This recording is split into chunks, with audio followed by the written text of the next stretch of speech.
মালদা তৃণমূল পরিচালিত বামনগোলা পঞ্চায়েত সমিতির সভাপতি পারুল কুজুর ওরাওয়ের পদত্যাগপত্র গ্রহণ করেছে প্রশাসন। ২রা জুলাই তিনি পারিবারিক ও ব্যক্তিগতভাবে কাজের চাপের কারণ দেখিয়ে পদত্যাগপত্র জমা দিয়েছিলেন। বামনগোলা ব্লকের বিডিওর মাধ্যমে সেই পদত্যাগপত্র মালদা সদর মহকুমা শাসকের দফতরে পাঠানো হয়। তার পদত্যাগপত্র গৃহীত হয়েছে বলে প্রশাসন সূত্রে জানা গেছে। এদিকে পদত্যাগের বিষয়ে প্রতিক্রিয়া জানিয়ে বিদায়ী সভাপতি পারুল কুজুর ওরাও বলেন, তিনি শুধুমাত্র নামমাত্র সভাপতি ছিলেন। তার অভিযোগ, পঞ্চায়েত সমিতির অধিকাংশ কাজ পরিচালনা করতেন বামনগোলা ব্লক তৃণমূলের নেতারা।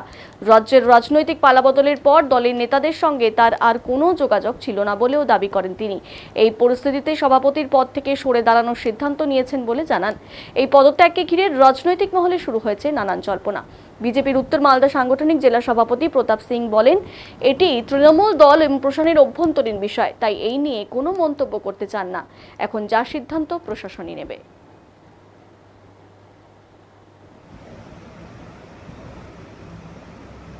আমি পারুল কুজুর ওরাও তৃণমূল কংগ্রেস থেকে জিতে বামনগোলা পঞ্চায়েত সমিতির সভাপতি ছিলাম।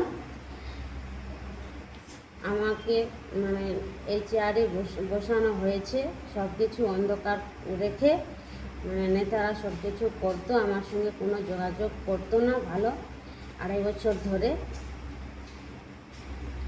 তার জন্য আমি আমার পরিবারের সঙ্গে সিদ্ধান্ত নিয়ে আমি পদত্যাগ করার চিঠি করলাম 2 তারিখ। আমি পঞ্চায়েত সমিতির সভাপতি 2 তারিখে এসডিও অফিসে চিঠি করলাম পদত্যাগ করার জন্য।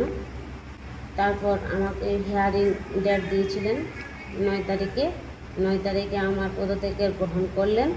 আমার সঙ্গে পালাবদলের পর থেকে তৃণমূলের নেতারা কেউ যোগাযোগ করেনি। তার জন্য আমি এই সভাপতি পদ থেকে পদত্যাগ করলাম। আমার নাম পারুল কুজুর ওরাও। এটা তৃণমূল কংগ্রেসের আভ্যন্তরীণ ম্যাটার।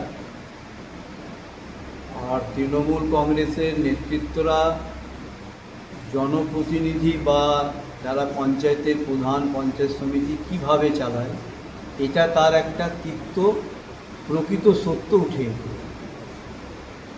তাদের কাছে তাদের প্রধান, পঞ্চায়েত সমিতির সভাপতির কাছে সম্মান পায় না, এই ঘটনাটা আবার প্রমাণিত হলো।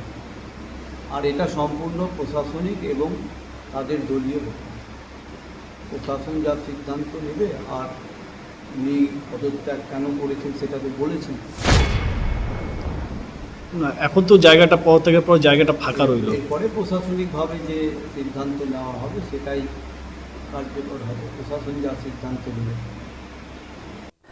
দেখুন, আমিও শুনেছি বামনগোলা পঞ্চায়েত সমিতির যিনি সভাপতি, তিনি সভাপতির পদ থেকে রিজাইন দিয়েছেন। পঞ্চায়েত ভোট যখন হয়, তিনি সেখানকার মানুষের রায়ে পঞ্চায়েত সমিতির মেম্বার হয়েছিলেন এবং পঞ্চায়েত সমিতিতে তৃণমূল কংগ্রেসের যেসব মেম্বার ছিলেন তাদের সমর্থনে তিনি নালাগোলা পঞ্চায়েত সমিতির সভাপতি হয়েছিলেন। বর্তমানে তিনি রিজাইন দিয়েছেন। এতদিন তিনি রিজাইন দেননি, এতদিন তিনি মধু খেয়েছেন। বর্তমানে সেখানকার তৃণমূল কংগ্রেসের মেম্বার তারা ডিসাইড করবেন কি করবেন না করবেন। মানুষের রায় যখন তিনি পঞ্চায়েত সমিতির মেম্বার হয়েছিলেন এবং পঞ্চায়েত সমিতির সভাপতি হয়েছিলেন, মানুষের রায়কে সম্মান জানানো উচিত ছিল তার। বর্তমানে তিনি কেন রিজাইন তিনি বলতে পারবেন ভালো মতো। অসময়ে তিনি পালিয়ে যাওয়ার চেষ্টা করলেন। এখন সেখানকার মেম্বাররা ডিসাইড করবেন আগামী দিনে কী করবেন না করবেন। তারা সভাপতি নতুন করে বাড়াবেন না তারাও রিজাইন দেবেন, সেটা তারা আলোচনা করে করবেন।